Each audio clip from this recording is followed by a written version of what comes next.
A for abacus. Breathe out. Okay, start ചെയ്യാം. Set 0. Add 1. Set 0. Add 2. Set 0. Add 4. Hands up. ഏത് finger use ചെയ്ത്? ഏത് hand തം finger ആണ്? ഇപ്പൊ നിങ്ങൾ എന്താണ് ആഡ് ചെയ്തത്? 4. എന്ത് സൗണ്ട് ഇല്ലാത്തത്? ഏതാണ് ആഡ് ചെയ്തത്?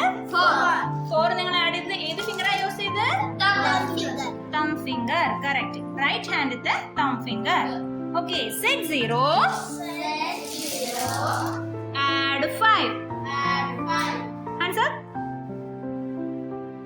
ഏത് ഫിംഗർ ആണ്? എല്ലാരും ഇൻഡെക്സ് ഫിംഗർ അല്ലേ? മോളൂട്ടി ഏത് ഫിംഗർ ആണ്? ഓക്കെ. അപ്പൊ ഇൻഡെക്സ് ഫിംഗർ കൊണ്ട് ആഡ് ചെയ്തപ്പോ എന്താ ആൻസർ കിട്ടിയത്? 5. ഇതെന്താണ് ആൻസർ? ഇത് 6 അല്ലേ? എങ്ങനെ 6 വന്ന്? Once more. Set 0. Add 5. Okay. Up. എല്ലാരും ചെക്ക് ചെയ്യട്ടെ. 5 കറക്റ്റ്. 5 കറക്റ്റ്. ചിരി വരുന്നു.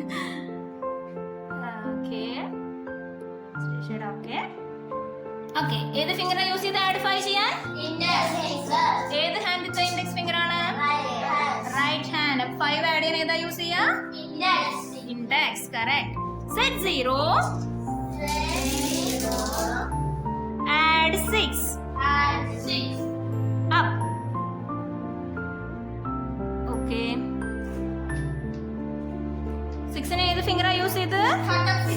Shut up finger. ആ ഫിംഗറിന് ഏതൊക്കെയാണ്? നമ്മുടെ right ഹാൻഡിത്തെ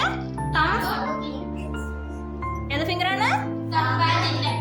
thumb and index. Okay. നമ്മൾ ഷോർട്ട് ആക്കിയിട്ട് ഷട്ട് അപ്പ് എന്ന് പറയുന്നതാണ്. അത് നമ്മള് ചെയ്യുമ്പോൾ ടീച്ചർ ചോദിക്കുമ്പോൾ തം ഫിംഗർ ആൻഡ് ഇൻഡെക്സ് ഫിംഗർ എന്ന് തന്നെ പറയണം കേട്ടോ. കാരണം നമ്മൾ ടെസ്റ്റ് ഒക്കെ വെക്കുമ്പോൾ നമ്മൾ ഷട്ട് അപ്പ് പറഞ്ഞ ടീച്ചർ അവിടുത്തെ സാറ് ടീച്ചർ ചോദിക്കുന്നത് ഷട്ട് അപ്പ് പറയണ എന്നോട് വിചാരിക്കില്ലേ? മോശല്ലേ? അപ്പൊ നമ്മള് ചെയ്യണ സമയത്ത് എന്താ ചോദിക്കുമ്പോ റൈറ്റ് ഹാൻഡിത്തെ തം ഫിംഗർ ആൻഡ് ഇൻഡെക്സ് ഫിംഗർ തന്നെ പറയണം. ഓക്കെ. ചെയ്ത് നോക്കാം. Set 0. Add 7. Hands up. Okay. ഏത് ഫിംഗർ ആണ്? Thumb and index. Correct. Set 0. Add 8.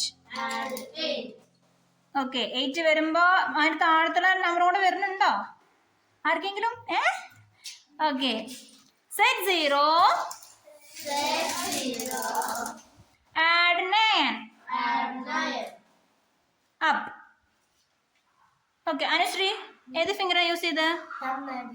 Thumb and index. ഏത് ഹാൻഡിത്തെയാണ്? Right hand. കറക്റ്റ്. അപ്പോ കറക്റ്റ് ആയിട്ട് ആൻസർ കിട്ടിയോ? ഇല്ലല്ലോ. ഇതെന്താ ഇവിടെ? ഓക്കെ.